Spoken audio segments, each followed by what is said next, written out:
First, let me thank Grime and the team at CFO South Africa for inviting me to speak here for the second year. I was here last year and my topic was quite contentious. And for those of you who don't know what happened, so I came last year and I spoke a lot about why the things we're doing in developing entrepreneurs in this country were not going to work. I spoke about why finance professionals were a part of the problem in how we really diversify the country's base. I spoke about why the structure of the economy was wrong, exclusive by its nature, and built on the premise that you can only build the economy by keeping the majority of its people living below the quality of life they could desire and live for themselves. We then took the video and posted it online, and for the first 2 months of the video being online, I was subjected to all sorts of racist vitriol. It was absolutely the most fascinating thing to watch. But as I imagine is the nature of South Africans, the message kind of caught wind and people kind of came onto the bandwagon. And then a dialogue, a real dialogue developed about where we are as a country and what needs to happen. So before I start, let me make these couple of disclaimers, if I may. First, I can almost guarantee that all of you will be offended by something I'm going to say. Black, white, other. See, first bit of offense just there. So I can almost guarantee, at some point or other, I will offend almost every single person in this room. That's the first disclaimer. The second disclaimer is this. I spent a decade of my life getting on the platform and telling people what they wanted to hear. And then I had an awakening in my life when I realized that when you tell people what they want to hear, they don't do what they have to do. So part of the responsibility, the obligation we all carry in all of our spaces is to have the courage to speak the truth. Now, all of us have a sense of truth. But for most of us, the truth is the things we say in our cars with our partners, with our kids sitting in the back seat. The truth is the thing we say in our braai with our friends on the Saturday when we talk about them and the state of the country and the corruption and how bad things are. In a public platform where we are exposed to all sorts of perspectives, nationalities, races, genders, and all kinds of biases, we dare speak the truth. And then the third, final bit. I love my country, I do. But I think one of the things that holds us back as South Africans is we love to pretend the past didn't exist. In fact, it's a South African pastime. We're really good at this. We're really good at pretending our past is an imagination, a manufacture of people that are trying to push a certain political agenda. The reason we do this is because if we pretend for a moment it wasn't as bad as they say, or we pretend for a moment it wasn't as vast as they say, then we don't have to own the responsibility of what that past has brought into our present. Consider for a moment, if you will, your life today is nothing more than a manifestation of events in the past. Your perspective, your education, your history, your financial background, the decisions you're making, where you live, all of that is predetermined by the history of where we come from.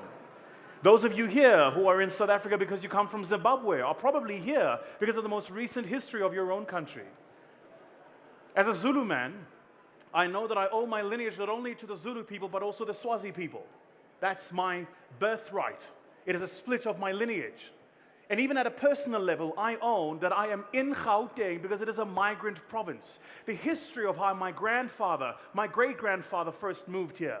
Moving from Swaziland and then moved into Mpumalanga, from Mpumalanga into Alex, from Alex into Benoni. That history is predetermined by the fact that this province is a migrant province. I cannot stand here, a 32-year-old man, educated with a master's from the UK, and say to you, well, I am just because I am. Rubbish. Bullshit. I am because the history of the people who have brought me to the space I am in has predetermined where I am today. If you want to understand how you fix the future, you first need the courage to confront the past. So today we're going to do some courageous things. Is that okay? And then finally, we're going to have some fun. I'm going to make a lot of jokes, some of them about you. Most of them about you, actually. Actually, all of them about you. Good. So I couldn't title the presentation just because it's tough. But I wanted to start by understanding this question: what does transformation mean in the first place? And when we talk about this thing called transformation and building a South Africa, what do we mean? Are we transformed when we take a 100-year-old bank and put a black female as the CEO? Is that transformation? Are we transformed when you take a boardroom of one of the large 4 auditing companies in a partner network of 250 partners and you say 40% of them are black? Is that transformation? Or is that simply change? Consider, if you will, for a moment, that transformation is when we begin to really construct the things we are constructing for the purpose that were intended. In a country of 55 million citizens, which South Africa is today, there is an unemployment rate by the narrow definition of 28%, 27.7% narrow definition, 40% broad definition. That is to say, of every 10 people, 4 are unemployed. Of every 5, 2.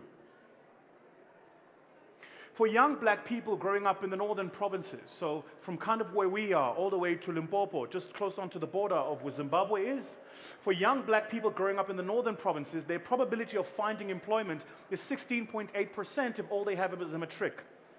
For young white men growing up in the southern provinces, specifically the Western Cape, Cape Town here, their probability of finding employment if all they have is a matric is 82%. 82%. We're qualifying and graduating matrics today. They're coming out of our public schooling system with a maths literacy, and we're saying to them, if you get a 33% pass mark, it's math literacy, you are equivalent to the world's demands of labor. For those of you who wonder, Umalusi has done the research on this. A 33% pass rate in maths literacy by today's standard is equal to what was in my day, grade 9, standard grade mathematics, 41%. So just to be clear, the overwhelming majority of South Africans going to the public schooling system, who are overwhelmingly what race, are coming out of a public schooling system that says to them, you can go into the world of work and not have the ability to construct a complex algebraic equation, and we deem it that you are fit for the world of work. But wait, someone needs to explain this to me. I swear the education department is run by black people, I swear. I mean, I swear. I'm not sure, but I swear. I swear, I swear. You remember that song? I swear, I swear. So the question is, have we changed or have we transformed? When you take a price-fixing scandal, the likes of which we saw in the milling and bread industry, and you consider for a moment, if you will, that the CEO of one of the large milling companies operating in the bread sector was a black male at the time at which this thing was happening, can you explain to me how that happens? Have we transformed or have we changed? You see it today. It's the most fascinating thing. See, in my environment, I work with large organizations and I try to convince them, I spend my time convincing them to diversify their supply chain by giving opportunities to people who have not had them in the past. And almost always, the procurement professional sitting on the other side of the chain will say, yeah, but I can't give a 20 million rand IT supply contract to a company that was started 2 years ago. They don't have a track record. I then say to them, have you considered for a moment there was once upon a time SAP didn't have a track record? You know there was a time Microsoft didn't have a track record? What, do you think these organizations were created by God from the beginning of time? And on the 8th day, God invented Lenovo.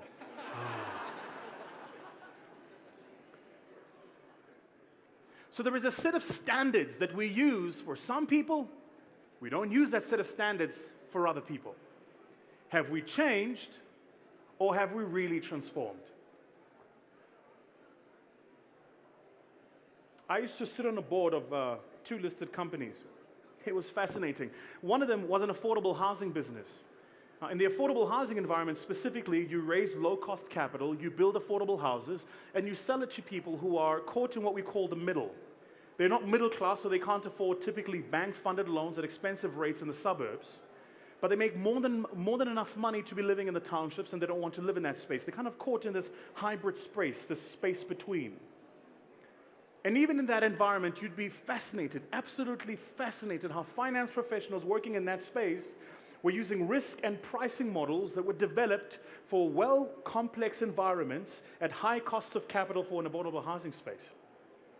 And then we go, yeah, but why can't we find people to buy the houses? Well, one, because the cost of capital is high. And then when you find the person to buy the houses, why is the default rate so high? Well, I wonder, the default rate is high because if the cost of capital is high, and this person works in an environment that demands flexible labor, and by the way, in South Africa, you miss your 3 payments. 3 payments on your house installment, they will repossess that house quicker than you can say bank loan. But you gave the loan to this person knowing they work in a flexible labor environment. They've been a mine laborer for 20 years. They work deep in the trenches. For 20 years, they've done it. The mine goes through a bad cycle, a commodity bust or boom. They retrench a few workers, and the mine laborer is out of work for 2 years, and you repossess his home. Why? Because the people who constructed the risk model and the mitigation models of how we issue assets, back the finance using the assets, and at what point we recall the asset back from a bad consumer, themselves were not transformed. I can guarantee you, if you walk into the risk functions of those organizations, you will find professionals of color in those spaces. But we say we are transformed. You see, transformation is not substituting black with white. Transformation is transforming the reason by which you exist in the first place. That's transformation.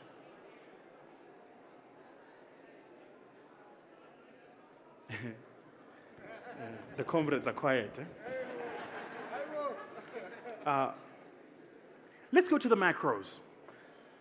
I'm a master's in economics, so this wouldn't be an economics class if I didn't have some stats or data. This is just for the finance professionals to prove to you that I'm actually smart. It's not just numbers. Let's start at the macros. Let's look at South Africa for a minute. 56 million people. Our GDP per capita is the highest in the province, followed by Egypt, and then after that, Morocco. But we have a GDP per capita of $5,200 thereabout. We also have close on 20% the size of our population sitting in the middle classes. This is why we are the most forthright financial market in the continent, simply because we have a large middle class with a high GDP per capita. 90% of the citizens living in this country have access to electricity. Not all the time,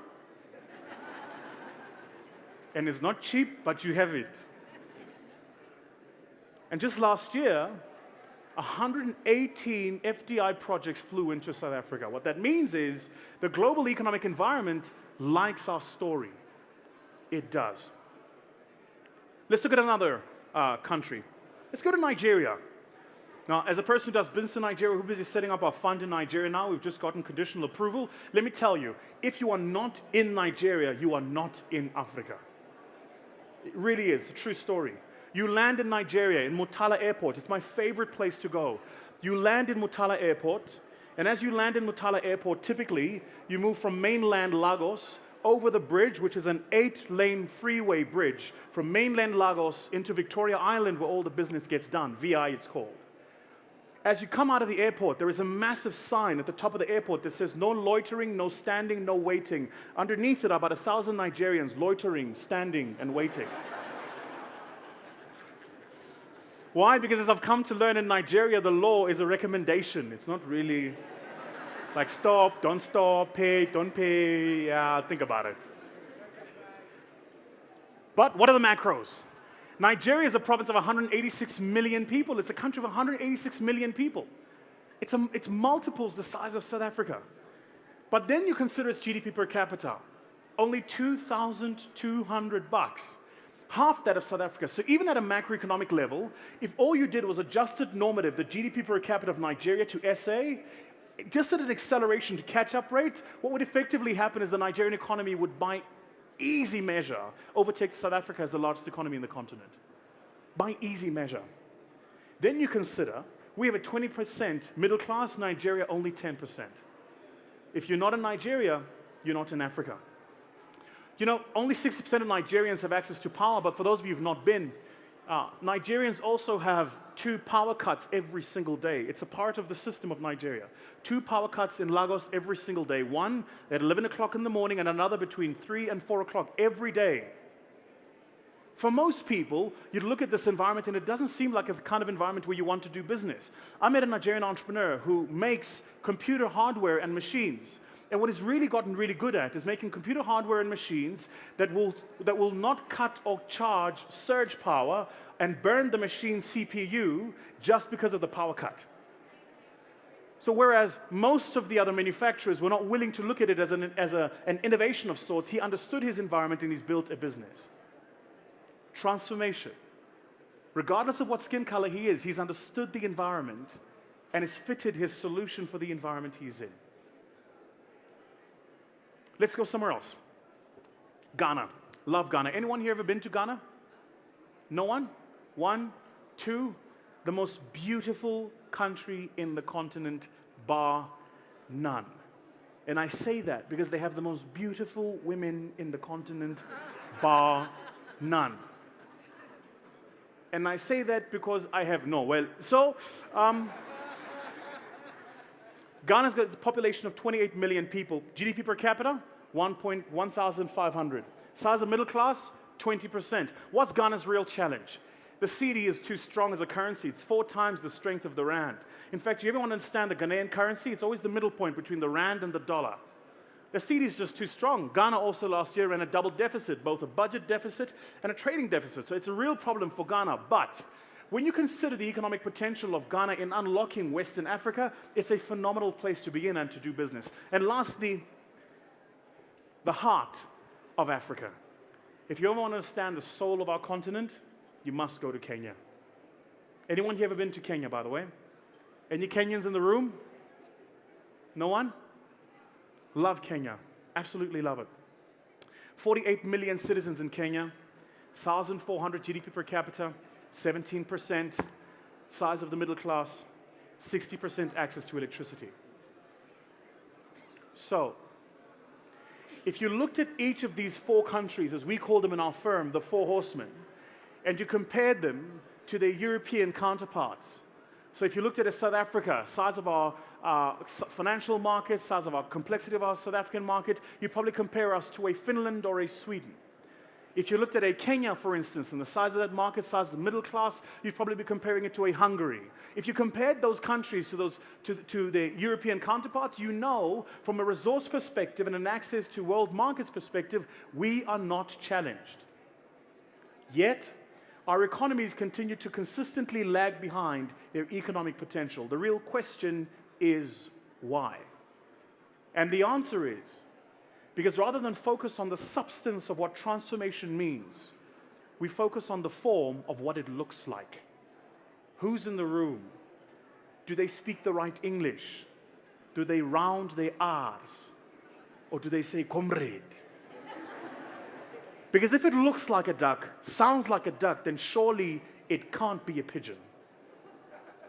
And until and when you and I are able to move beyond what transformation looks like to what it is, we will be held back by the issues aforementioned.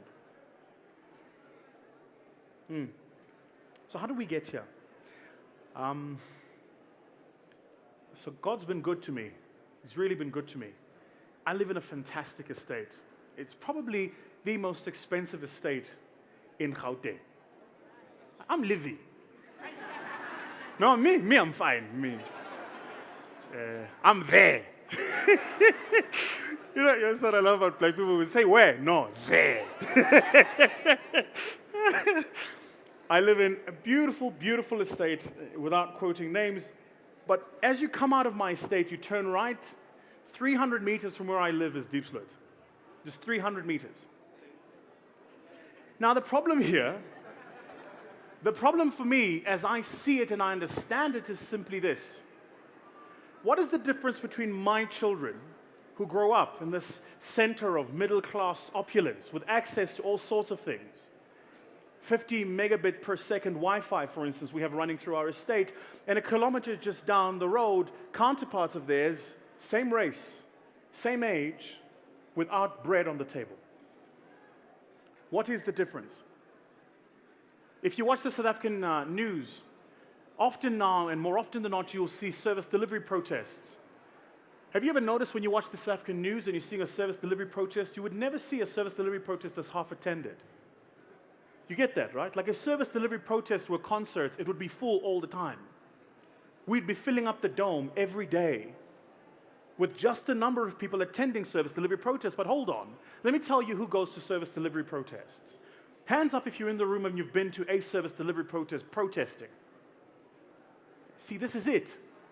When you're a middle-class citizen who has to worry about paying their home, car, and credit card, you're busy engaged in economic activity. You do not have the time to engage in service delivery protest.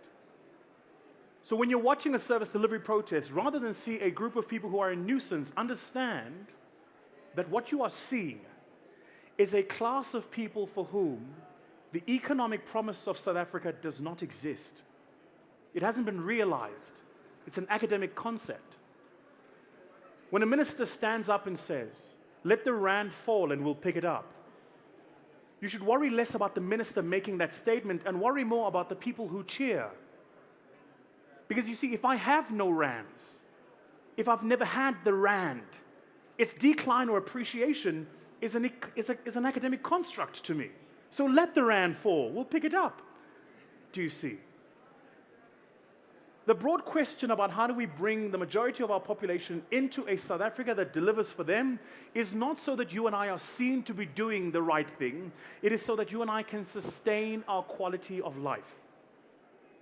Because if you think the walls where you live are high enough, that the electric voltage you run is strong enough, let me tell you, when the masses make a decision to climb over those walls, it will not be high enough and you will not have enough voltage. History has proven it, from the decline of the French kingdom all the way through to the decline of the Egyptian president just a decade ago, that sooner or later, a margin of people who are in the majority left outside of the economic system will topple the economic system that keeps them repressed. It fascinates me that finance professionals think their job is to pass debits and credits or to sign off audit reports.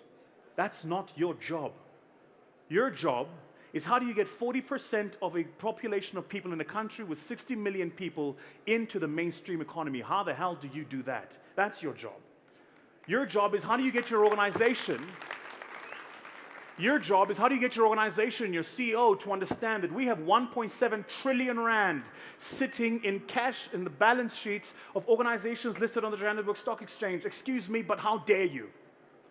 How dare you go into Diepsloot, sell bread at 1 rand, take 40 cents margin, 20 cents and keep it in cash, and think you can keep it on your balance sheet? Who the hell do you think you are? Then you have the audacity, the unmitigating temerity to talk about a no-growing economy? You want to build the Mall of Africa, and you're not building factories? You want to tell us about a no-growing economy? And then we say we have transformed. Transformed what? And for who? See, my problem is I'm not a politician. I don't carry political cards.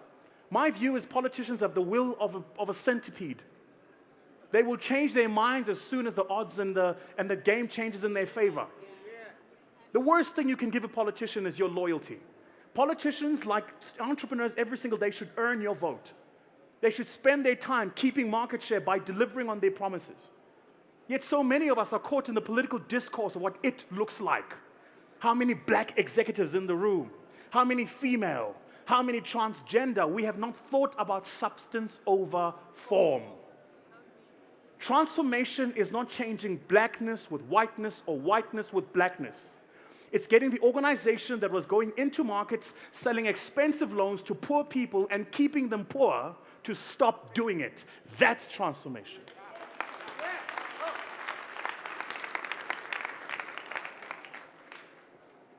So why don't we do it? To understand why we don't do it, you need to understand how did we get here. How did we get here?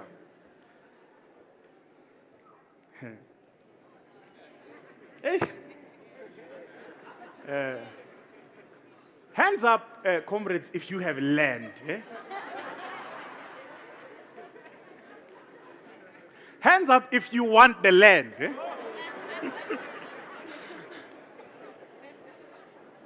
I love the land question. I do. I really love the land question, and I'm going to make a point that I'm almost sure will get me destroyed on the social media. Because you see, the problem with social media is, on social media, people are more interested in looking to be woke than being woke. People are more interested in critiquing critical thought than actually analyzing and understanding it. You see, if you are obsessed over owning land, you're stuck in the first industrial complex of how we build industries. Land, labor, capital. The three factors of production. The most valuable company in the world today is Apple. The second most valuable company in the world today is Amazon. Where does Apple and Amazon own land, comrades? Show me where. Think about it differently. Everyone in this room talks about the example of mobile money transfers coming from Kenya. This fantastic innovation called M-Pesa. By the way, the M-Pesa ecosystem has transformed how Kenyans exist, and I will show you what they've done. Some of the investments we've made in our firm, that's true transformation. But where did the entrepreneurs at M-Pesa focus on owning land? Now, this is not to say the pursuit for land is not the right pursuit, but the question is, are we pursuing the land purely because it must be given back because it was taken? Or are we pursuing the land because we believe we can turn it into a productive asset of value that includes these 40% of people sitting on the sidelines of the economic system who are unemployed? Or are we just taking the land because we want to take something? And this is just a question. It's not one for which I have the answer. Now, let me tell you why the land question, for those of you who wonder, is so contentious. When I started my first business, I went to the bank. I made the cardinal mistake of writing a business plan. I never should have. It was a waste of time. So anyway, I wrote the business plan, then I went to the bank, because I was employed, and I said to the bank, I'd like to lend some money for my business. And the banker went through my business plan and then called me back about 3-4 days later. And the bank at the time had an arrangement with an organization, a state funding organization called Kula, whose role was to provide soft finance to soften the risk rate for the bank, and the bank was supposed to plug in the harder, more debt-based finance. And he said to me, so Kula can potentially do 25% of the amount that you're asking, but for the other 75%, we need you to secure the 75%. So I said, sure, with what? I said, well, do you have? Land, yeah! That's what they said to me. And I said, well, I don't at the time, and I genuinely didn't. I said, no, I don't, but my mom has a home. And I said, where is the house? My mother lived then and does today, because my mother will never leave. She's one of those people. She will never leave. She's a community person. My mom lives in a township. And purely because we live in a township, and the bank wasn't satisfied with the rate of appreciation and property value growth, the bank declined the loan for me to start a business. Yet today, that same bank has the unmitigating temerity to phone me and ask me if I want to be their wealth client. Can they do some offshore investing for me? Same bank, same brand, I'm almost certain same credit people. What is the difference? The difference is the bank understood and worked my credit model based on the second industrial complex of thinking. He must have an asset. The asset must be one we can feel and touch. Then he's worth taking the credit risk. So that's why the land question is important. We'll come back to that in a minute. A second one. Is anyone here familiar with a pencil test? Yeah? For those of you who don't know, a part of how in the past we used to distribute what race you were is if a pencil was taken and stuck into your hair and it sat, you were black. If a pencil was taken and stuck into your hair and it sat, but tilted and slid, you were colored. And if a pencil was taken and stuck into your hair and slid off completely, you were white. That was throughout the 50s, 60s, 70s, and almost all of the 80s. The bad news is today, all of you here still have pencil tests. You just don't know it. You're not carrying pencils. When I got up here, how many of you here saw a man getting up or a black man getting up? When I started speaking, how many black people heard a brother speaking, umfowethu speaking, or a coconut speaking? Sounds funny, right? But I wonder, when did I become a coconut? When? Was I a coconut when I watched my father get gunned down, 9 bullets in front of me? Was I a coconut then? I wonder, was I a coconut when I watched my mother work 2 jobs just to keep us in Model C schools? Was I a coconut then? Was I coconut when I had to come into an arrangement with my mother that for my standard 9 in my matric year, I was going to get all A's because I knew she couldn't afford to pay to keep me in the Model C school, and if I got all A's, she would fight with the principals to keep me on the premise of my academic performance? Was I a coconut then? Was I a coconut when I started my first business and slept in my office for 7 months? Was I a coconut then? When did I become the coconut? You see, it isn't white needing to transform. All of you here need to transform. All of you. You need to convince white that it isn't better because it's white, and you need to convince black that it isn't different because it is black. You are not a white person or a black person. You are this thing called a human being. And you have the right to self-express, self-determine, and self-define as you so wish. If you want to twang, go for it. If you want to be woke, do you. But how dare I infer my preference of what it means to be you because of how I define you?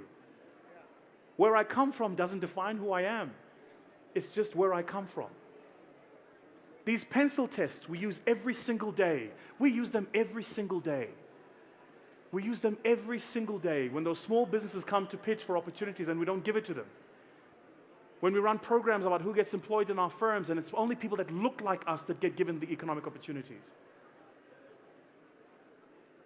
Yesterday, I had a meeting with the partner network of one of the big 4 audit firms.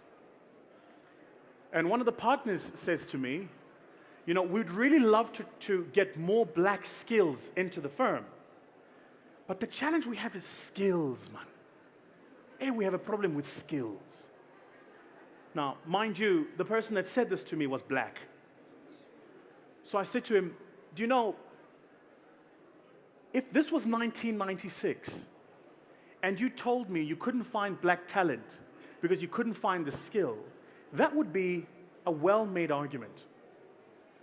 But 25 years into a new dispensation, if the skills don't exist, you don't blame the people who don't have the skills. You blame the people who are not transferring those skills.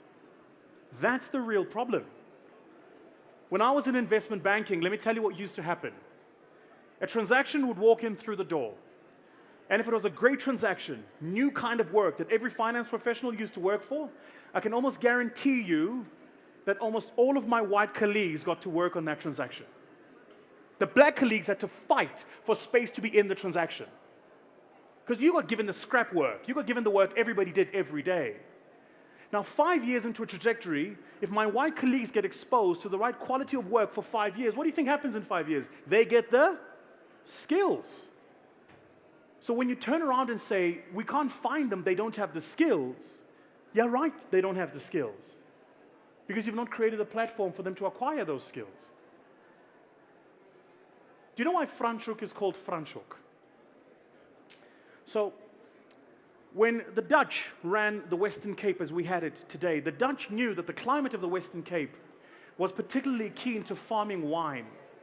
The problem was the Dutch didn't know how to farm wine. By luck, there was a group of religious refugees running away from France. They were called the French Huguenots. And they ran first into the area of South Africa where the British were, and the British chased them out. Why? Because at the time, the British and the French had an agreement of collaboration. So these French Huguenots sailed further south and arrived at what was then the Cape of Good Hope. And when they arrived there, they found the Dutch, and they negotiated with the Dutch. They said to the Dutch, we need a place to live. And the Dutch said to the French, if you teach us how to farm wine, we'll give you a place to live. They went and found an area in the Western Cape. It looks like a corner on the map, and they gave it to the French. French and Dutch is Fransch, corner is hoek. Franschhoek was because that's where the French were stationed. In exchange, the French taught the Dutch how to farm wine. The reason why today the best wine farms in the world come from the Western Cape is not because the people of the Western Cape, who are predominantly male and white, were born with this God-imbued gift of farming wine. No, it's because they were taught and given time and learned the skill. Skill is acquired. Exposure, time builds the expertise. So I ask the question again, are we changed or are we simply transformed? But I mean really, really changed. So what holds us back? What really holds us back? Let me just spend a moment quickly on this change versus transformation question. So what is the difference? Let me put it to you this way. Change is how the frog becomes. Starts out the tadpole, grows, eats, morphs, the tail disappears, legs emerge and becomes the frog. The same piece of matter that started out the tadpole is the same in substance and form that ends the frog. Change. Linear.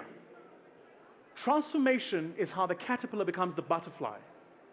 Starts out the caterpillar, decides it doesn't hike its life, incubates and hives off, disappears into a small little cocoon, and when it emerges, the resulting butterfly looks nothing like the frog like the caterpillar that started. Do you understand? This is the real South African challenge. Is how do we create caterpillars in all of our spaces and in all of our environments that become butterflies? How do we really transform? But do it properly. Do it properly. Old Mutual did it in Kenya. They bought a lovely old man's business. Dr. Mwangi, they bought his business called UAP. Why? Because when Old Mutual first tried to enter Kenya, they didn't have the local market or expertise. So they went and found the old man who was running the largest distribution insurance business in East Africa called UAP, and they bought his business. But even then, you know what? Old Mutual didn't then take their business model and force it on the UAP management team. Quite the contrary. They said, you have local market expertise. We simply have global product competence. So why don't you tell us how this thing is going to work? Real transformation, not the look of it. Real transformation. The guys at UAP determined the strategy. They determined capital preservation. They determined product deployment, product development, market entry. They determined all of the strategies. They make the decisions. Real transformation. Substance over form. The reason we can't is because many of us get stuck in false positives. And I feel a pity, I really do, for black executives today. I really, really do. I think it's tough for many black executives today. Because many black executives get caught in an environment where they have to be seen to be black enough to deliver value and white enough not to deconstruct the system as it exists. Yeah? I asked a friend of mine the other day, a black executive, I said, can you explain to me, how come all of you black CEOs have white assistants? It's like, what's that about? It was just a question, but it was just an observation. I said, how's that work? Like, what happened? Miriam doesn't get the job. Like, what was that about? And it took him a while, actually. He went and gave it some thought. 2 days later, he phones me. He says, Vusi, I have not been able to sleep because of that question you asked me. I said, why? He said, I've been an executive for 15 years. I've been in the C-suite. 4 of them, I've been the CEO of a listed company. All of those 15 years, my assistants have been white. I said, I know. Why? And he gave me an answer that I think was the most brutal answer and honest in its truth. He said, because I exist in a system of whiteness. He says, my counterparts are white. My fellow CEOs are white. And to exist in that system of whiteness, I must myself bring around me elements of it. Now, the question I asked him is, if you do that, can you really play a role in transforming the system? You're blinded by the spotlight. You know the problem with the spotlight, right? If I was standing here and this room were dark and the spotlight were on me, almost all of you can see everything I do, and I can't see anything you do. That's the spotlight syndrome. That's the first false positive. The second false positive why we don't transform is we have logic that impedes transformation. We've looked for reasons to support why we cannot transform. And we find the logic. It actually impedes it. The very first bit of logic, I've heard organizations say, well, you know, what is the business imperative for transformation?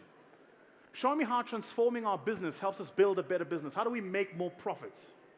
I go, but no, you don't. Transformation and profitability are not the same question. You shouldn't even be having these conversations. Transformation you do because you must do. Profitability you do because that's the reason you're in business. But if you say to me you're not going to transform your business because you're not going to make more money, you're doing it for the wrong reasons, man. That's on the one end. Do you know what it looks like on the other extreme? It's that company that knows that to get the tender, it must have black executives. So it goes and it creates a trust and a structure. And it takes a community in Diepsloot and gives them shares, which they never own. Black executives that it gives a couple of seats to a few Mercedes AMGs. And then it says, this is the organization that will pitch for government work. And typically they will call it public sector. Has nothing to do with the rest of the business, stands alone, hived off. And that's where we keep black talent. Every single South African organization today that is a public sector enterprise, almost typically you will find black people in public sector. Do you know why? Because the organization is saying, whether implicitly or explicitly, you black people, go talk to your black people. Yeah, go talk to your government, get the tenders and bring them. But we are going to make the computers. We'll engineer the computer. We'll make the car. We'll build the furniture. We'll do the job. You are just the sales arm. And then in 10 years' time, when all these black people have done is sell your goods and sell your products, and they have no technical expertise to run your business, you go, why don't we have black skin? Ooh, black people. Ay, man. Substance over form. You wanted the look of transformation, not it in reality. Not it in reality. Cool. So what's the burning platform? And I want to end with this. I really want to end with this. When Graham asked me to speak here, I said to him, first I took this on with a bit of trepidation, and I'll tell you why. Because there are some of you in the room I can tell are visibly uncomfortable. Visibly, I could point you out, I just won't. There are some of you in this room who are completely disengaged. Typically, the white people are uncomfortable. The black people who are benefiting from a system that they know is not serving the purpose are disengaged. You don't want to hear what you're doing is wrong. Why? Because you must pay your bond month end. That's the reality. Here is the burning platform. I have 3 kids that I know of. No, really, I have 3. There was one, then we did a DNA. No. I have 3 kids. My oldest, Vusi, is 7. Vusi, you get it, Vusi? He's Vusi the 3rd, He's a lineage, this thing. So my oldest, Vusi, is 7. Amahle is 5. And my youngest, Ngobi, is 2 months. Ngobi is amazing, by the way. He's this big. And he's got the strongest legs you've ever seen. Like, he can squat more than me. I pick him up and I hold him and he looks at me and goes, "Arr," and then he kicks up. He's got these strong, amazing legs. He's a real conqueror. Really lives up to his name. So here's my problem. I could live elsewhere in the world. I don't want to. I really could. I just don't want to. I could think about changing countries and live here for half the year and somewhere else for half the year. I don't want to do that either. I want to be here. But I'm also clear that I don't want to keep driving into the township on the Saturday so that my friends with whom I grew up see me drive in the coupe convertible and they don't have it. You see, I do that, as most black professionals do. I go to the township to show the people that I grew up that I made it. As a measure of my success is their failure, not their success. Yeah? So here's my problem. And I want you to tell me if you reconcile with this. I worry about how do I, Vusi Thembekwayo, make sure that in 20 years' time, my children can go to a world of work that doesn't have quotas? How do I make sure that my son, who's a phenomenal athlete, in 10 years' time, can get selected for the provincial team and it has nothing to do with his skin color? How do I make sure that my daughter, who's a ballerina, she does ballet. My daughter asked me, "Daddy, did you do ballet?" I was like, "No. Where I'm from, there was no ballet." No joke. And this is, "Why, Daddy? Didn't you have Teacher Christie?" I said, "Well, let's just say people that look like Teacher Christie were not there." So my daughter's busy teaching me how to do ballet. But I worry about how do I make sure that the world my daughter goes into, she can become a fully expressed ballerina, not worry about her race, not worry about her gender, not worry about her past or her history. She can fully recognize and reconcile with her potential. How do I give that opportunity not only to my daughter, but to that kid who lives 400 meters down the road in Diepsloot?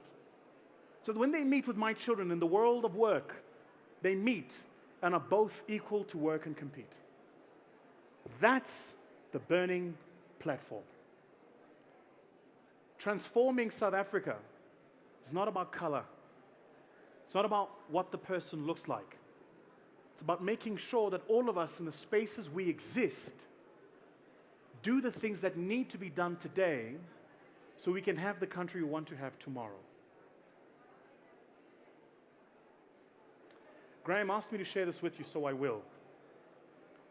When I was 17 years old, I won the World Championship in public speaking. And I came back, and 2 weeks later, my mom received a letter from the Nelson Mandela Foundation. And Nelson Mandela had asked me to come and meet with him. So the day of the meeting came, and it was school holidays. And my mom sent me to go and meet with Nelson Mandela. During school holidays, my mother dressed me in school uniform. During school holidays. Black mothers, eh?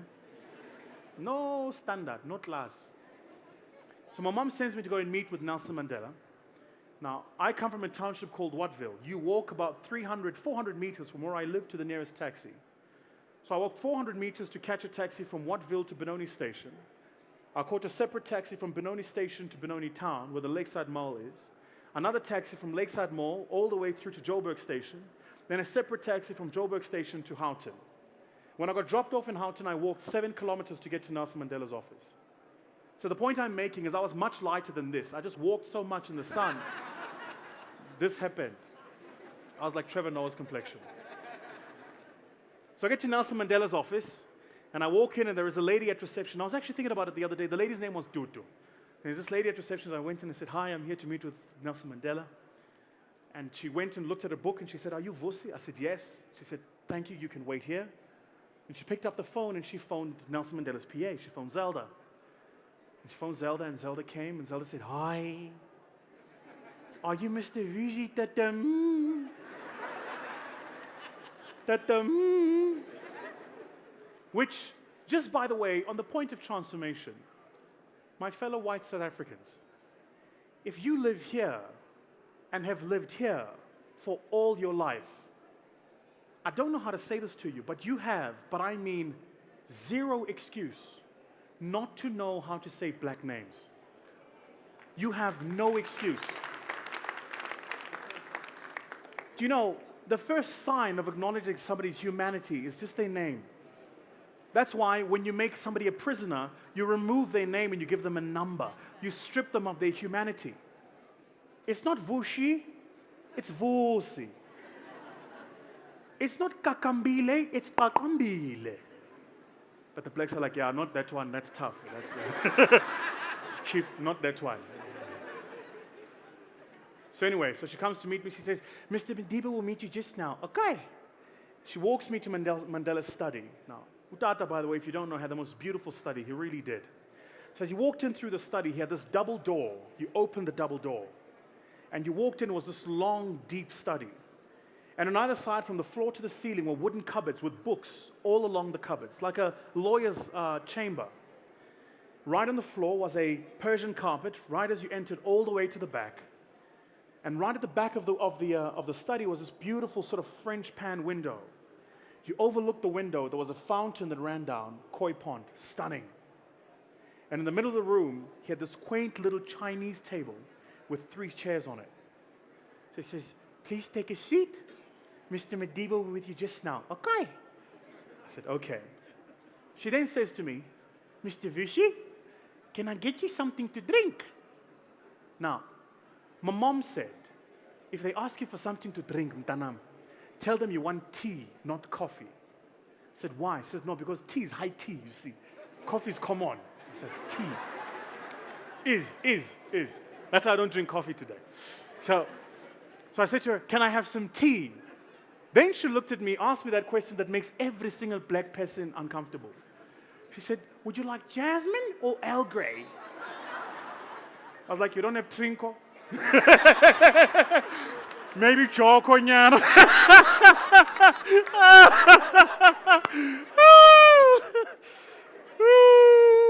Put up your hand if the first time you heard of Jasmine or Al Grey was like when you started working, yeah? You are lying. It's all of you, man.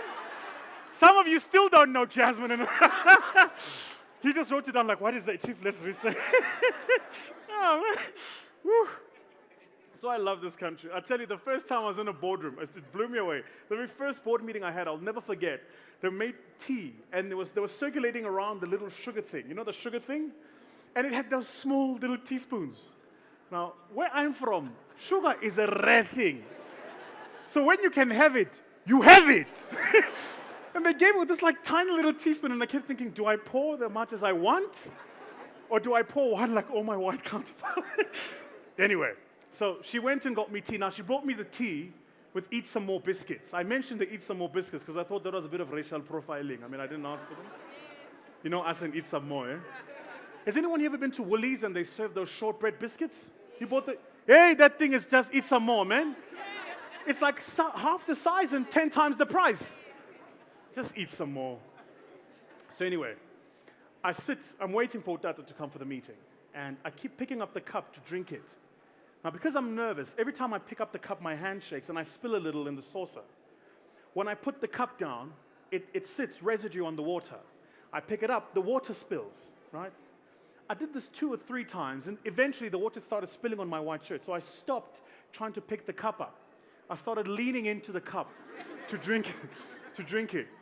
And then by this time, my Eat Some More biscuits had gone all soggy. So you can't eat those either. So anyway, here I sit waiting for Tata with this tiny little mess. Now, most people don't know. Nelson Mandela was a giant. I don't mean in this sort of human sense. I mean, physically, the man was a giant. I'm 6'2", I'm 102 kilos. I can stand my own in a scrum. Nelson Mandela was 6'5" when I met him. I wear size 11 shoes, he wore size 13. The man was a tank. He really was. So, you all here walk with the ball of your foot first. Utata walked with the heel of his foot. He had an incredibly heavy walk. You heard him coming. So just picture the scene. I'm sitting drinking this cup. Now I can't drink, so I start leaning in. And as I lean in, I'm looking to the door to make sure no one walks in as I sip, because that wouldn't look right. So I lean in, and then I heard, "Where is he?" So, of course, I get nervous. And then I heard, "Mr. Madiba, he's in the study, okay." Okay. Then I heard, "Go, go, go." Gets to the door, he pushes it open, walks in, and he stands feet shoulder width apart, looks at me and he says, "My son, come here." Now, my father had died recent to that, and nobody had called me my son since my dad died. So he calls me my son, and I swear to God, my tummy like pulled knots. And then my throat clogged up. My face got really, really hot. And my eyes started getting like heavy and watery. And I remember thinking to myself, Vusi, you cannot, as a Zulu man, let a Xhosa man see you cry. It's like, don't do this. So he stands there, he does this, and as I was about to start crying, I stood up, I leapt on him, and as I hugged him at my height, my face was on his sternum. He gives me this big bear hug. We sit down. He starts congratulating me on winning the World Championship in public speaking, tells me all the stuff he knows. And then we start sitting, and he says to me, "I've got 1 hour, I've got to attend to some state business after this. I was hoping we could spend some more time together. I really apologize."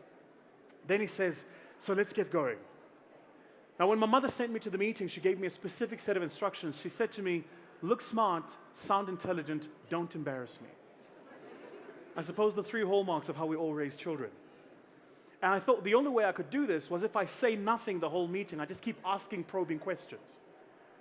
So we started the meeting, and all I did was I asked him questions. I asked him about where he grew up. I asked him about his relationship with his father. I asked him about the first time he moved to Gauteng, how he met O.R. Tambo, how that relationship was. And then I asked him, "Have you any regrets?" And he said, "Only one." Now, in his tribe, Utata was royalty. And for people of his tribe, when your firstborn son passes, the father, and if the father is absent, the father's brothers must bury the son. If they don't, the son is doomed to eternal damnation. He'll never make it to the hereafter. That's the belief. When Utata's son passed, he was on Robben Island.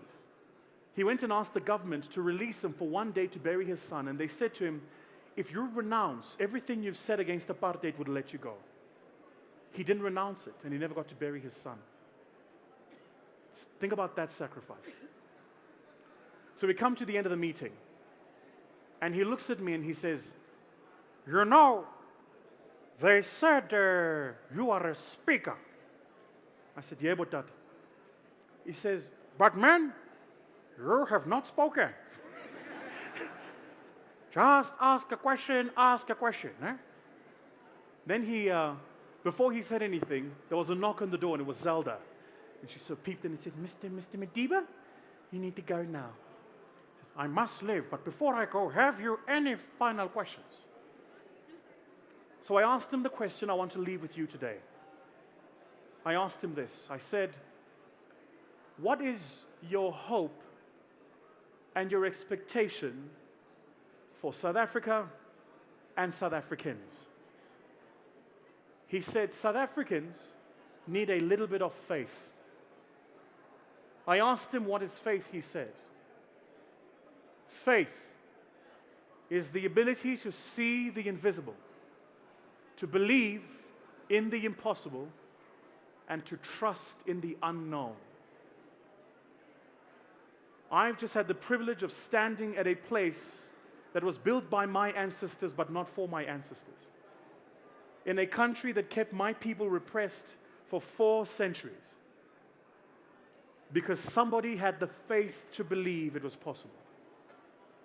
Yours and my responsibility is to leave here today, resident always, that they can rob us of our hope and our enthusiasm, but the one thing we must keep is faith that one day we will all have the country we desire. Thank you very much.